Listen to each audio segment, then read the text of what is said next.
नमस्कार। Subject applied physics में unit physical word units and measurements में आज हमारे टॉपिक हैं एब्सोल्यूट एरर परम त्रुटि, मीन एब्सोल्यूट एरर माध्य परम त्रुटि, रिलेटिव एरर आपेक्षिक त्रुटि तथा परसेंटेज एरर प्रतिशत त्रुटि। आज हम इस वीडियो के माध्यम से इन सब एरर्स की बात करेंगे तथा देखेंगे कि इनकी गणना कैसे की जाती है। इससे पिछले वीडियो में हमने देखा था एरर्स इन मेजरमेंट्स क्या होती हैं तथा एरर्स किसे कहते हैं तथा एरर्स कितने प्रकार की होती हैं। हमने ये भी देखा कि एरर्स किन किन कारणों से उत्पन्न होती हैं, क्योंकि हमने बात की थी कि बहुत सारे ऐसे कारण हैं जिन कारणों के कारण हम किसी फिजिकल क्वांटिटी की ट्रू वैल्यू, उसका जो रियल वैल्यू है, वास्तविक मान है, वो हम ज्ञात नहीं कर पाते हैं तथा उसमें कुछ न कुछ कमी रह जाती है। और उसी कमी को हमने बोला था कि उस क्वांटिटी में, उस फिजिकल क्वांटिटी के मान में त्रुटि रह गई है। तो आज इस वीडियो के माध्यम से हम कुछ एरर्स हैं उनको देखेंगे। तो सबसे पहले है एब्सोल्यूट एरर परम त्रुटि क्या होती है। तो परम त्रुटि की डेफिनेशन हम दे सकते हैं किसी भौतिक राशि के वास्तविक मान मीन्स रियल वैल्यू उसकी, तथा मापित मान मेजर्ड वैल्यू के अंतर को एब्सोल्यूट एरर कहते हैं। तो मापित मान वह मान है जो हम किसी इंस्ट्रूमेंट की या यंत्र की सहायता से हम ज्ञात करते हैं। तो एक रियल वैल्यू और उसकी मेजर्ड वैल्यू के अंतर को एब्सोल्यूट एरर कहते हैं और इसे मोड ऑफ डेल्टा ए से प्रदर्शित करते हैं। तो मैथमेटिकल फॉर्म में अगर इसको लिखना हो तो mode of delta A equal a real value, उस फिजिकल क्वांटिटी की रियल वैल्यू, माइनस ए मेजर्ड वैल्यू, उस फिजिकल क्वांटिटी की जो हमने यंत्र से या इंस्ट्रूमेंट से ज्ञात की है, वो उसमें से माइनस कर देंगे। तो इस तरह से एक एब्सोल्यूट एरर की गणना की जा सकती है। हम इसको एक एग्जाम्पल के द्वारा समझेंगे कि कैसे एब्सोल्यूट एरर को हम ज्ञात कर सकते हैं। तो एग्जाम्पल हमारा है, एक प्रयोग में पानी का अपवर्तनांक 1.29 प्राप्त होता है। यदि पानी का वास्तविक अपवर्तनांक का मान 1.33 होता है तो परम त्रुटि का मान कितना होगा। क्योंकि हमें दे रखा है कि एक प्रयोग जब हम करते हैं तो उस पानी का अपवर्तनांक 1.29 प्राप्त होता है। तो हमने किसी इंस्ट्रूमेंट की सहायता से किसी लैब में पानी का अपवर्तनांक ज्ञात किया तो 1.29 प्राप्त हुआ, और जबकि उस पानी के अपवर्तनांक का रियल जो वैल्यू है वो है 1.33। तो हमें ज्ञात करना है एब्सोल्यूट एरर कितनी होगी।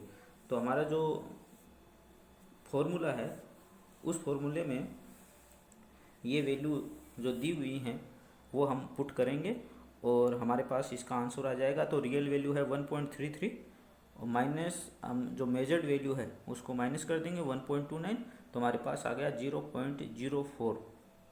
तो इतनी उस प्रयोग में त्रुटि रह जाती है और इसको बोलते हैं एब्सोल्यूट एरर। इस एग्जाम्पल में हमें अपवर्तनांक का वास्तविक मान दिया गया है, रियल वैल्यू का मान हमें दिया गया है। तो हम क्या करते हैं, इस रियल वैल्यू का उपयोग करके एब्सोल्यूट एरर को ज्ञात कर लेते हैं। कई बार क्या होता है कि किसी भौतिक राशि या फिजिकल क्वांटिटी का हमें वास्तविक मान पता नहीं होता है। उस स्थिति में त्रुटि की गणना करना असंभव हो जाता है। तो क्या हम उसके लिए हम क्या करते हैं कि हमारे पास जो मेजर्ड वैल्यू होती हैं, जो हमने किसी यंत्र की सहायता से ज्ञात की हैं, तो उन सब मेजर्ड वैल्यू की सहायता से हम मीन वैल्यू निकाल लेते हैं और उस मीन वैल्यू को हम रियल वैल्यू मान लेते हैं और आगे की गणना करते हैं। तो वो गणना कैसे करते हैं वो हम देखते हैं। किसी भौतिक राशि फिजिकल क्वांटिटी का वास्तविक मान ज्ञात नहीं हो तो अंगणितीय माध्य am को, यहाँ हमने जो अलजेब्रिक जो मीन है उसको रिप्रेजेंट किया है am से, को वास्तविक मान रियल वैल्यू कहा जाता है। यदि किसी भौतिक राशि को n बार मापन करने में उसका मापित मान क्रमशः है a1, a2, a3 और n तक लेके जाते हैं तो an है, तो अंगणितीय माध्य होगा am बराबर a1 plus a2 plus a3 और प्लस an अपॉन n। तो ये क्या है कि जैसे हमने किसी फिजिकल क्वांटिटी की मेजर्ड वैल्यू जो मापित मान है उसको ज्ञात करना है, तो हमने पहली बार प्रयोग किया तो हमारे पास जो मान आया, मेजर्ड वैल्यू जो आई वो आई a1। दूसरी बार करके देखा तो हमारे पास उसकी मेजर्ड वैल्यू आई a2। इसी तरह है, उसको तीसरी बार दोहराया गया तो हमारे पास आई वैल्यू a3। इस तरह से n करने पर an वैल्यू आई हमारे पास। तो हम क्या करेंगे, इसका माध्य निकालने के लिए जितनी भी वैल्यू हैं जो यहाँ पर a1, a2, a3 हैं, उन सब को क्या कर देंगे, उन सब का सम कर देंगे, योग कर देंगे। तो a1 plus a2 plus a3 plus an, इन सबको हमने क्या कर दिया, जोड़ दिया है। और जितनी संख्या है उससे उसको डिवाइड कर देंगे। जैसे अगर हमारे पास तीन मेजर्ड वैल्यू हैं a1 plus a2 plus a3, तो n कितने होंगे, यहाँ पर 3 होंगे। तो इस तरह से हम क्या करते हैं, मीन निकाल लेते हैं। अब जो हमारे पास जो मीन आ गया है, जो माध्य आ गया है, उस माध्य को हम क्या करेंगे, रियल वैल्यू मान लेंगे उस फिजिकल क्वांटिटी की। अब हम क्या करेंगे, जैसे अब उसको देखेंगे कि जो हमारे पास जो मेजर वैल्यू थी a1, उसमें कितनी एरर आई, तो उस एरर को हमने लिखा है डेल्टा a1 से। ठीक है, तो डेल्टा a1 है, जो a1 जो हमारे पास मेजर वैल्यू है उसमें कितनी एरर है, वो है रियल वैल्यू जो हमने मानी है वो है am माइनस a1। इसी तरह है delta a2 equal am minus a2, और डेल्टा a3 अगर तीसरे जो हमारा मेजर वैल्यू है a3, उसमें कितनी त्रुटि है तो वो आ जाएगा डेल्टा a3 बराबर am माइनस a3। यहाँ कहने का मतलब यही है कि अगर हमारे पास कोई रियल वैल्यू नहीं है किसी फिजिकल क्वांटिटी की, तो जो हमारे पास जो मेजर्ड वैल्यू होती हैं उन सभी का हम मीन निकाल लेते हैं, एवरेज निकाल लेते हैं, और वो ही हमारी क्या कहलाती है, रियल वैल्यू कहलाती है। हमें याद रखना है कि डेल्टा ए का मान पॉजिटिव और नेगेटिव हो सकता है, परंतु जो परम त्रुटि है, जो एब्सोल्यूट जो एरर है, उसका मान सदैव ही क्या होता है, पॉजिटिव होता है। तो हम आगे बात करते हैं, मीन एब्सोल्यूट एरर क्या होती है, माध्य परम त्रुटि क्या होती है। तो इसकी डेफिनेशन हम लिख सकते हैं, किसी फिजिकल क्वांटिटी के मापन में एब्सोल्यूट एरर के परिमाण का औसत मान मीन एब्सोल्यूट एरर कहलाती है, और इसे डेल्टा ए बार से व्यक्त करते हैं। तो हम क्या करते हैं कि जैसे जो अपन ने एरर निकाली डेल्टा a1, किसी मेजर्ड वैल्यू a1 में कितनी त्रुटि है वो अपन ने ऊपर निकाला था। अगर उसका मोड ले लें, ठीक है, उन सब का मोड का अगर हम योग कर दें और जितनी संख्याएं हैं उनका भाग दे दें, उससे उनको डिवाइड कर दें, तो हमारे पास आ जाएगी मीन एब्सोल्यूट एरर, माध्य परम त्रुटि। अब ये कैसे करना है, ये हम इसको आगे एग्जाम्पल के द्वारा समझेंगे। उसके बाद में है रिलेटिव एरर, आपेक्षिक त्रुटि। आपेक्षिक त्रुटि क्या होती है, किसी भौतिक राशि के माध्य परम त्रुटि, मीन एब्सोल्यूट एरर, माध्य परम त्रुटि, तथा उसके मापित राशि के माध्य मान को, जो मेजर्ड वैल्यू है उसके एवरेज मान के अनुपात को रिलेटिव एरर कहते हैं। तो रिलेटिव एरर बराबर क्या हो गई, माध्य परम त्रुटि अपॉन माध्य मान। तो माध्य परम त्रुटि अपन ने ऊपर निकाली है, मीन एब्सोल्यूट एरर ऊपर वाला जो फॉर्मूला है उसके हिसाब से माध्य परम त्रुटि निकल जाएगी, और जो माध्य मान जो एवरेज जो वैल्यू है, अर्थमेटिक जो मीन है, वो मीन एब्सोल्यूट एरर माध्य परम त्रुटि से ऊपर वाली जो फॉर्मूला है उसके आधार पर हम रिलेटिव एरर की गणना कर सकते हैं, माध्य मान निकाल सकते हैं। इसके बाद में है परसेंटेज एरर, प्रतिशत त्रुटि। जब रिलेटिव एरर, आपेक्षिक त्रुटि को प्रतिशत में व्यक्त किया जाए तो इसे परसेंटेज एरर कहते हैं। इसका फॉर्मूला क्या होता है परसेंटेज एरर का, परसेंटेज एरर इक्वल माध्य परम त्रुटि mean absolute error upon mean value को अगर अपन 100 से मल्टीप्लाई कर दें तो हमारे पास परसेंटेज एरर आ जाएगी। तो इसका सीधा सा मतलब ये है कि जो रिलेटिव एरर है, अपेक्षित त्रुटि है, उसको क्या करना है, 100 से मल्टीप्लाई करना है। तो हमारे पास क्या आ जाएगी, वो जो एरर है वो परसेंटेज में आ जाएगी। तो हमें पता चल जाएगा कि किसी भौतिक राशि की ट्रू वैल्यू में जो हमने जो मेजर वैल्यू निकाली है उसके कंपेयर में कितनी एरर है, त्रुटि है। तो इस तरह से हम कोई भी एब्सोल्यूट एरर की गणना कर सकते हैं, रिलेटिव एरर की गणना कर सकते हैं और परसेंटेज एरर की गणना कर सकते हैं। अब हम ये जो जितनी भी एरर्स हमने देखी हैं उसको एग्जाम्पल के द्वारा अब हम समझेंगे। तो हमारे पास एग्जाम्पल है, स्क्रू गेज से तार के व्यास के प्रक्षेपण के पाठ्यांक क्रमशः 1.325 सेंटीमीटर, 1.326 सेंटीमीटर, 1.334 सेंटीमीटर तथा 1.336 सेंटीमीटर हैं। तो हमारे पास क्या है कि एक तार है और उस तार का व्यास हमें ज्ञात करना है।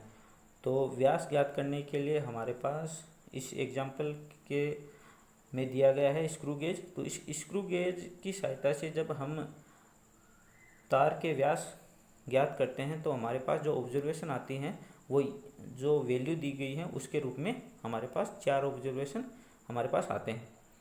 फिर इसके आगे दे रखा है, इसके आधार पर तार का औसत व्यास।